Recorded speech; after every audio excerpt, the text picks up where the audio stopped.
Hello again, everybody. Zack Attack is here with my thoughts on Fastlane. I'm not doing a proper review. I'll explain in a minute. But I'm going to give you my overall thoughts on the show, but what matches I thought were good, if there were anything at all redeeming of this show, especially the big negative, as we head down the long and winding road to WrestleMania yet again for the third year in a row. Not only will I give you my thoughts on Fastlane, I'm also going to give you thoughts on the Hardy situation, with them being a Ring of Honor, and my thoughts on the latest inductee to the WWE Hall of Fame. All I'm gonna say is find a fucking lane.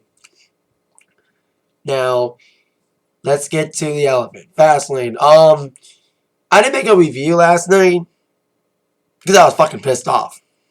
My ego and I were fucking pissed off at the ending of Fastlane. We all saw it coming, but damn it. I even said it on my Elimination Chamber review last month. I said, I'll hold my anger if I make a review for Fastlane. And, God, if I would have made a review last night, I would have been screaming. I would have been yelling. I would have been bitching and up a storm. Because this is probably one of the worst pay-per-views. Like, there were so many demon qualities. You know, the Cruiserweight match was great. I'll get to that. You know, women's match, screwy ending aside. We had a couple interesting endings. We didn't play hot potato again, but at the expense of a streak ending before Mania. 2 streaks ending before Mania. But, no one's gonna, I said it's about the Royal Rumble. No one's gonna remember the positives. Everyone's gonna remember the negatives. Let's get to it. Goldberg is Universal Champion. So much for the new era. Yeah, fucking right. I have nothing. I've said this before. I have nothing against Goldberg. You know what I mean? But part-timers should stay away from the title scene. Not only did Goldberg win last night, but he basically did what Cena never did. Baby Kevin Owens in 20 seconds.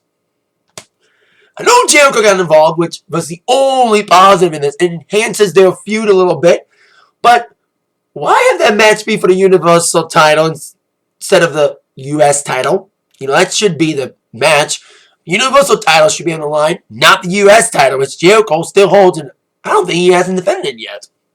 I know he got storyline injured in that terrific turn by Kevin Owens doing their Festival of Friendship, but dang it, he's defended the title as many times as Dean Ambrose did when he was U.S. champion. Yeah, Kevin Owens paced the ring, and then Jericho came out, distracted Owens, bell rang, squash. I was like, damn it. And I was like, fucking mad. Thank God I didn't record myself. I was not too pleased. I threw a chair, I stomped my feet a little bit. I almost broke stuff, my family stuff. I only broke one little thing. Like, I don't know, a lot of fans probably were angry as I was. Maybe not as, like, stomping around, throwing stuff last night, but still, you're heading towards WrestleMania. You look at the 2 big title fights. It's looking like it's going to be Randy Orton and Bray Wyatt afterward, all the storyline stuff, with Orton refusing the title shot and AJ being inserted. And AJ probably going to get screwed over by Shane McMahon tomorrow on SmackDown in a scheduled match against Orton. So we Orton and Wyatt for the WWE title. And then for the Universal title, you got 2 fucking part-timers fighting for that title. You fucking kidding me right now? You fucking kidding me? Dumping Wrestle Kingdom my ass. This is the big plan, huh? This is the strategy to try to top Wrestle Kingdom. Yeah, fucking whites. So much for building new stars. They spat in the face of everybody on the roster by giving the title to Goldberg last night. They spat on Cesaro. They spat on Kevin Owens especially. They spat on all the full-timers who are there every fucking week. The Cena's got to come in. I said this to my parents and my brother. I gave it like an analogy. Let's say you're at your job.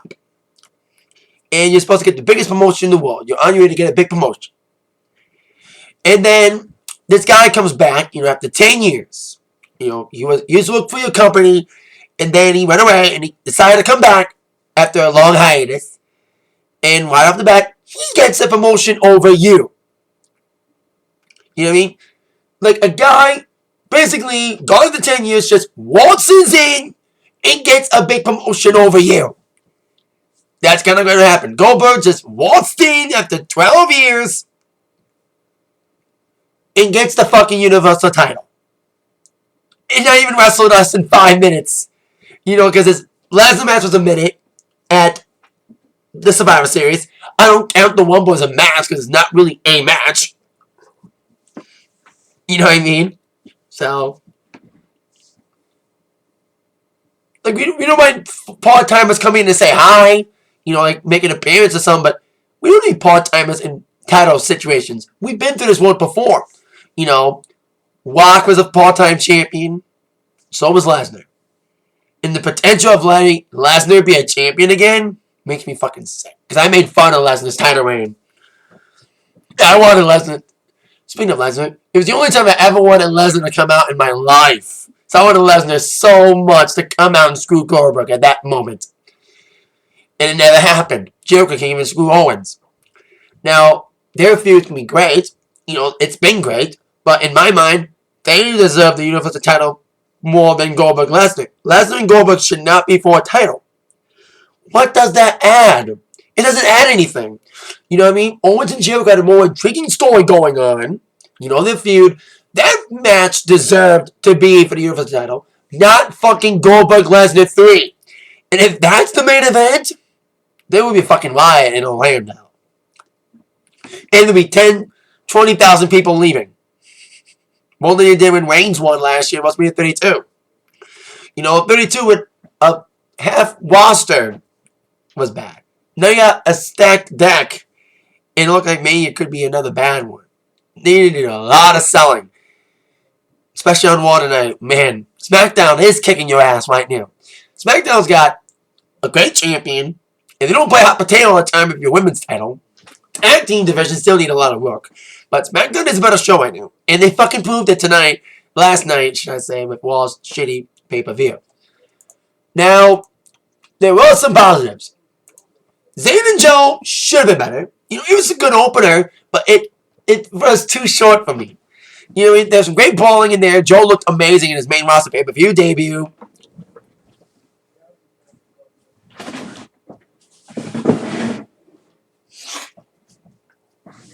Just destroyed Sami Zayn, and Zayn looked good in the match too. He had a few moments here and there, even tried for a luva kick. Into the blue thunderbomb on Joe. That was cool. And Joe won with, I think they got like a big slam and then got Sami in the Nikita clutch and passed him out. He passed out. So, great doing that. And of course, match of the night would have to be the Cruiserweight match. Who'd have thought? Cruiserweight match is the best match the last couple of pay-per-views. The Royal match, Swan against Neville, was awesome. This was awesomer. Heading into this match, of course, Cruiserweight was not giving two shits from the fans. You know, with the way they've been treated on Raw and 205 Live. This is the best match of the Cruiserweights thus far. This is finally living up to their potential. It was long, it was exciting, there were so many great moments. The suplexes were insane. Surprised both men were standing, especially the impact they had on the necks. Especially Neville as well, getting massive headbutts from Jack Gallagher. He looked amazing. The crowd was more interested in more Cruiserweight matches. And with Neville delivering a big move up to Gallagher, setting up the Red Arrow, which he doesn't do anymore. He just does submission stuff. So great to see Neville. They're teasing Austin Aries, so I think there'll be a match at Mania. There's going to be few redeeming qualities of Mania. And they got to sell it to us really hard, knowing that with two part-timers fighting for a title. And then we got matches that should have been on Raw. The Rusev Jinder Mahal BS. It got Cesaro on the card against Jinder. And they also got Big Show on the card. But these matches belonged on Raw. Especially the pay-per-view went over. You know what I mean? The main event didn't start like 11:05 last night. And they had a New Day segment that also should have been on Raw. You know, they had bought an ice cream truck, but if they weren't gonna give us the ice cream at all, why have them out there? You know, they're probably gonna have the ice cream ready. If they are gonna get ice cream, they're gonna get it ready at Mania. which would leave CM Punk saying, what the fuck? They got ice cream I couldn't get in ice cream bars? And I was right about the part-timers stealing a spotlight from the young guys. I was right about that, am I? Anyway, then we had some weird, interesting situations. Tag team titles, Club against Enzo and Cash is not bad. The ending was interesting with the Bottom of the Boom Shakalaka delivered onto Anderson. And then Gallows pulled Enzo out before the ref come to 3. And then Anderson nailed him with a big DDT move and then pinned Enzo. And his foot was on the rope, but ref didn't see it because Anderson pulled the... Gallows pulled Enzo's leg off the rope. So it's kind of like interesting tag team way of winning. And by the way, Cesaro beat Jinder and Big Show beat Rusev. I like Rusev's new haircut though. I like that. Pre-show matches, okay, the tag team Tozawa and Witch Swan against Noam Dar and D. Brian Kendrick. Didn't solve anything, but you could see a match between these guys. They should do like a ladder match. They're not doing the IC ladder match this year, because IC title will be a singles match between Baron Corbin and Dean Ambrose. It's looking like. It should be a ladder match for the Cruiserweight title. It would be amazing. Multi-man match. That will be something to get the Cruiserweights up, because they finally got some sort of momentum going with this great Cruiserweight match last night at Fastlane. Hopefully keep it up and give them a great Mania match. Then came some interesting booking decisions. Strowman losing the woman. Losing the woman is almost as bad as losing to Cena. You know what I mean? Because he buries you. And Strowman looked good for 9 months. Undefeated. He looked good in the match, though. He put Woman through a table. That was cool. But, of course, he no-sells like he always does. It put Strowman away after Strowman missed on a frog splash from the top rope. That's how you protect your giant from losing properly. And now let this be a real loss. So, the match was it was a brawl. That's what it was. It was a brawl. You know, Strowman looked amazing in this match. And he should have won in my mind, but Woman's like Cena. No, I need to get over. The experiment's over, guys. Woman will never be over with the fans. You tried once in Philly when he beat Sheamus for the title in 2015. That lasted like a month. That we were actually liking it. You did it right. You know, you made us actually want to cheer him, but in the end, we didn't want to cheer him anymore. You know, you tried once, and it kind of worked for a little while. And you keep trying, and it's still going to fail, guys. We're not fucking buying it. And Nia Jax losing last night. In her first pinfall loss on Raw against Sasha Banks. The match was way better than the woman match. A lot more exciting. A lot more action. I like the submission exchanges between them. Like, Sasha was going for a sleeper and Nia was going for a submission. That was a cool sequence there. And they worked a lot better than the woman match. It was longer. I think the first match was like 5 minutes. It felt like that. The woman pre-show. And I'm watching. Not as one-sided. And Sasha won. And then came the good news and bad news situation when it involves women's title match. Bayley and Charlotte, which was not bad. The big botch by Bayley aside. She was going for a middle-rope elbow and it failed. But more like Charlotte's fault because she was off balance on the rope. But doesn't matter whose fault it is. Don't do it again. But they rebounded quickly after that little botch. I was trying to say big botch. The match was, besides that, was not bad. You know, woman match, I liked it. And then came the ending. Sasha Banks came out, and Bayley's kind of like the Kevin Owens. She can't win on her own. You know, like Bayley's been awesome in NXT, and she's like a beloved icon in NXT history, folklore, you know. And have her win twice by cheating by Sasha. And no heel turn, by the way, from Sasha. And no taker. You know, they did not build up any new stars. Fastlane once again for the second year in a row failed to hype us up for Mania. No taker, maybe tonight, to set up this supposed Reigns match. Even had like a long angle on Roman like teasing something could happen and nothing happened. But seeing Bayley win cheating for the second time kind of like demeans her character a little bit. Like, oh, you're Bayley, you're the true person who would always want to win at any cost, but win fairly. Not taking the cheap way out. Like, you should know Sasha got involved. And Sasha didn't turn heel. It could happen. But the biggest thing is, Charlotte's undefeated streak is over. Now, the good thing is we didn't get a hot potato again of the women's title. Because we all thought Charlotte was going to win. But having Charlotte lose her undefeated streak before Mania? Like, there was some speculation about it. It's like, oh, like, we knew Charlotte was going to win because it's like, there was no way they're going to end the pay-per-view undefeated streak before Mania. Well, they did.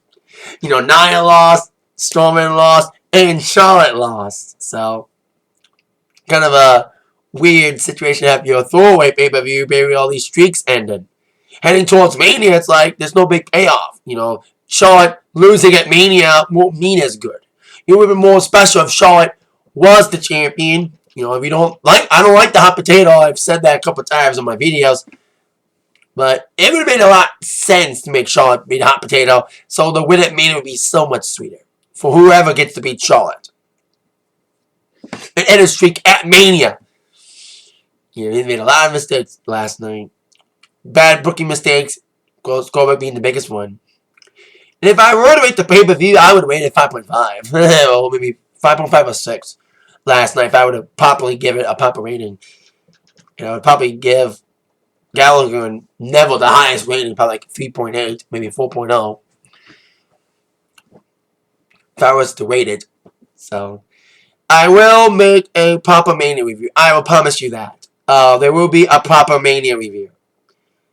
And I will try my best not to get too overly mad to not make one like I did last night. Not making a Fastlane pay-per-view review because I was too upset. And I would have woke everybody in my house up if I kept yelling. You know, I didn't want to risk that. I didn't want to risk being out here yelling my ass off. That's why I decided to wait a day to make a video like this. You know, when I'm calmed down. And, you know, it's been a day and letting it all sink in. You know, it happened. Fastlane happened. Let's move on. And unfortunately, as I feared, a lot of people are catching the network subscriptions. I'm not. You know what I mean? I'm upset as everybody else. But I've been down this road with WWE before. When it's good, it's good. When WWE gets it right, it feels so good. Like, I'm proud to be a fan. But when they get it wrong, when they fuck themselves in the foot so bad like they did last night, it's fucking tough. And Fastlane, another throwaway pay-per-view. They don't ever have a good Fastlane. They should just discontinue Fastlane. It sucks every time. And they proved it again last night. Crowd was decent in Milwaukee. But Walls in Chicago tonight. Goldberg is going to die. And he fucking deserves it. Or should I say, Creative deserves it. For fucking Kevin Owens up. You ruined a great win in 20 seconds. A worse burial job than Triple H and John Cena combined. And Roman Reigns. So, that's Fastlane. But at least, I like other companies. All these guys like, hey, oh, I hate WWE. But why won't you watch anything else? I don't want to watch anything else. I watch Ring of Honor and New Japan. So at least I got those other avenues. And speaking of Ring of Honor, I'll get to, of course, the Hardys. But do one more little WWE thing. I told you I was giving my thoughts on the latest inductee in the WWE Hall of Fame. They're inducting people. Announcing people, Kurt Angle, Rock'n'Roll Express, Teddy Long. They announced Beth Phoenix last week, which should have been China. Should have been China. I like you, Beth Phoenix, but you going in over Sable, going in over China, going in over so many people that should be in before you. That's like Goldberg winning the Universal title in 20 seconds over Kevin Owens. Wait a minute. That happened. Hold on a second. Check the phone. Who is it? Call from toll free call. Oh, the phone. Let it go. Call from toll. It's a telemarketer. Call. We get a lot of these calls. Telemarketer calls. Hello. It seems that they have a criteria every year. You gotta have a good headliner. You gotta have a tag team. You gotta have a guy that was a non-wrestling guy, like a manager guy, or referee in this case is Teddy Long. You need a female Beth Phoenix. You need a dead guy. And also another great guy, Diamond Dallas Page, is in too. Now you got the dead guy checked off the list, as today a woman name for this year's class was finally unveiled properly. Now, what I have right now is for all you fat, out of shape wrestling YouTubers to keep the noise down while I take my robe off and show you who's going in the WWE Hall of Fame this year. Hit the music. Before there was the glorious Bobby Roode, there was the ravishing one. Yep. 20 years, almost 20 years since his untimely passing, ravishing Wwe Fastlane is finally going in to the WWE Hall of Fame. He was one of the most predominant heels in the late 80s in the WWE. Should have said WWF. The body, the ravishing body. The hair, when it was the Jerry Curl thing, the long little afro thing. His attitude, his smug arrogance, right before Rick Martel did it. He had that. I'm doing it. Is that right? He did that thing. There goes a hip swivel before Big E did it. To his tricking way. Wwe Fastlane did the hip swivel more than anybody in the wrestling world. Because the best thing about him, besides his attitude and his great wrestling skills, his tights were unique. They always were designed with his opponent in mind. Or opponents if it was like Survivor Series or something. And he was very flamboyant. Not very flamboyant, but it was like very cocky attitude with his mic work. Of course, he went on to WCW, feuded with Sting when he first came in Halloween Havoc 91. Chamber of Horrors. God, I remember watching that so many times when I was a kid. And then he feuded with a lot of people. Feuded with Dustin Rhodes and a lot of people with WCW before retiring in 94 from a back injury. I think he suffered against Sting when they feuded again for a title. And then he went on to WWF with DX. Of course, he left to go to WCW with the NWO for a little while. And he died tragically in 1999. That was like one of the very first wrestling deaths I remembered. I was like, wow. It didn't really sink in when I was a kid, but I was still sad to see he's gone and he's not going to be here to accept this huge honor. Because he deserved it. You know, he's very, very underrated worker. One of the best guys to never win an award either in WWE. And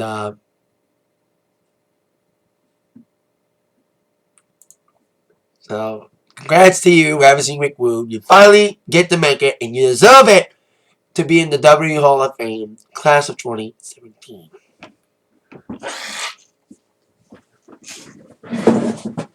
Now, besides the shit fest that was Fastlane last night, the biggest talk of the wrestling world of the weekend was the Hardy Boys. Broken Matt Hardy and Brother Nero. They headed into the weekend as one of the hottest free agents in all of wrestling. As Impact Wrestling lost a lot of the top people. Jade left, Maria left, Bennett left, and of course the Hardys, the biggest one that basically kept TNA from being sold last year, left the company last week after contract negotiations went sour. And the rumors were flying about them coming home to the WWE. Or as Broken Matt Hardy would say, Meek Mahan, because I don't watch TNA that much anymore. You know, it's interesting around the time that Broken Matt Hardy was being invented, I was done with TNA. Because I watched a couple episodes, and this is when I stopped watching TNA around 2015. Because I was starting to watch New Japan and Ring of Honor. And I was watching TNA every week, and I was like, oh my god, this is fucking depressing. You know, the wrestling wasn't good, stupid storylines, it didn't feel fun anymore. And it was still in the Dixie Carter area. It's probably fun now, but I'm still not going to watch TNA. Especially if Hardy's gone. So, Hardy's kind of saved TNA from being dead with their gimmick. And now they left TNA. And over the weekend, as rumors were flying about them going to WWE with Mick Mahon, they instead went to Ring of Honor. They were already scheduled to face off against the Young Bucks, the Bucks of Youth, as they call them, for the tag team titles at SuperCard of Honor April 1st in Lakeland, Florida, during Mania weekend. But the Hardys showed up unannounced at Manhattan Mayhem this past Saturday, challenging Young Bucks to an impromptu tag team match after they already defended the titles against Jay White and Leo Rush. And Melody and Jeff, Brother Nemo, defeated the Young Bucks and became the new Ring of Honor Tag Team Champions. Young Bucks will schedule to face Roppongi Vice this Friday in Vegas. No word on if Roppongi will still challenge the new champs, the Hardys, or will it be a triple threat? It's supposed to be a Las Vegas street fight. But the Hardys announced they have signed a contract with Ring of Honor. Now, the biggest question is, how long is the contract? There's been conflicting rumors that it's a 1-month contract and they'll be dropping the titles to Young Bucks and still be able to go to WWE after WrestleMania. But then there's people saying that it is a long-term contract. And I would love the Hardys to come home, but I love them in Ring of Honor as well. You know, as I've been saying, I've been starting to be a Ring of Honor guy. 2 years I've been watching Ring of Honor and New Japan around the same time. I was watching them both at the same time. And they're great companies, and I don't get mad at their results. I don't make a lot of reviews for them sometimes, besides live event reviews, which I am going to Ring of Honor New Japan on May 10th. Second year in a row that the War of the Worlds tour is going to be in Dearborn. And hopefully this time Omega shows up. Kenny Omega. Visa issues prevented him from being in Dearborn, only in Toronto. So I'd love to see him here. In Shibata would be cool. And the Hardys, hope the Hardys, if they are signed longer than a month, hopefully they will be in Dearborn as tag team champions or not. So, think of the Hardys and Bully Ray as well, also appearing in Ring of Honor on Saturday. Because I mean, Bully Ray was going to go back to TNA, but I'm glad he's not. Fuck TNA. Like, TNA did some good things when they were really good, but they've shot themselves in the foot so many times. They got new owners now. For what I'm still following them sometimes. I'm kind of seeing what they're doing. I don't watch the show every week, but I see people, because I met a couple of the wrestlers last couple of months at local shows, XICW shows. Great local company in Detroit. Great local company. You know, I met Rockstar Spud, I met Abyss again, Crazy Steve, so, and EC3. So, feel bad for those guys. They have great. They sometimes have good product now, improving, but no one watches it anymore because they're all getting back on Spike. I'm hearing, but damage might be done. Jarrett's back in the fold. Bye bye Dixie. So there you go. Hardys and Bully Ray and Ring of Honor. That's it for the but this little video here with my thoughts on the Fastlane. I am sorry I didn't make a proper review. That this is just an overall thoughts video along with other wrestling thoughts. You know what I mean? I didn't want to take a chance on really giving myself a heart attack by yelling at everybody. You know, it's been a day, as you can tell, I'm also due now. I'm still disappointed, but I'm not like finished. I was like angry like I was yesterday. So there will be, I promise you, there will be a proper review of WrestleMania. Even if there's shitty results, I will hold back and not be too upset. I was actually going to Florida for Mania weekend and hang out, but I'm gonna wait till next year and go to Nolan's because I changed my vacation plans too late to get stuff for Mania weekend. So maybe I'll go next year to Nolan's. Never got to go to Access or Hall of Fame. In the 2 Manias I went to, Mania 18 and 23, never got to go to Access and Hall of Fame. So I'd love to do those two. And NXT as well. Take over. So thank you for watching this video. With that in mind, y'all been attacked by the thoughts from Zach. See you later, everybody. Yeah.